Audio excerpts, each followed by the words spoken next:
Guys, আজকে চলে এসেছি চেতলা অগ্রগামীতে। এবারে চেতলা অগ্রগামীর প্যান্ডেলের থিম সমুদ্র মন্থন। অগ্রগামী প্রতি বছর একটা ইউনিক থিম নিয়ে চলে আসে আমাদের সামনে, তাই আমরা প্রতি বছরের মতো এই বছরও চলে আসলাম প্যান্ডেল দেখতে। এখন বাজে ভোর 3টে, আর 3টের সময় ভিড়টা দেখো প্যান্ডেলের সামনে। 3টের সময় মণ্ডপের সামনে যেতে প্রায় টাইম লেগে গেছিলো আমাদের আধা ঘন্টার ওপরে। 3 কোটি রুদ্রাক্ষ দিয়ে বানানো হয়েছে এই মণ্ডপটা।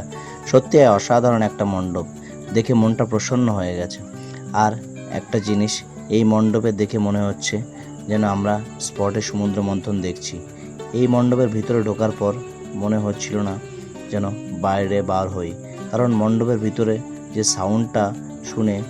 গাইস, একবার এই সাউন্ডটা শোনো আর কেমন লাগে সেটা বলো।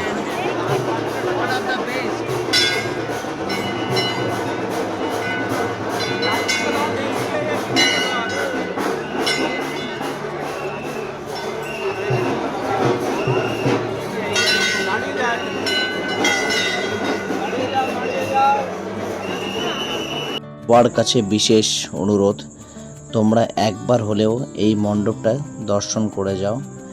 আর অগ্রগামী ক্লাবকে ধন্যবাদ জানাই এরকম একটা মণ্ডপ আমাদের সামনে রিপ্রেজেন্ট করার জন্য। এখানে মায়ের তার রূপসজ্জায় সেজে আছে, দেখে অসাধারণ লাগছে। আর ওপরে যে মেঘটা আছে ওটা মুভমেন্ট করছে, ক্যামেরায় অত ভালো বোঝা যাচ্ছে না, সামনে থেকে এটা অসাধারণ লাগছে এই জিনিসটা।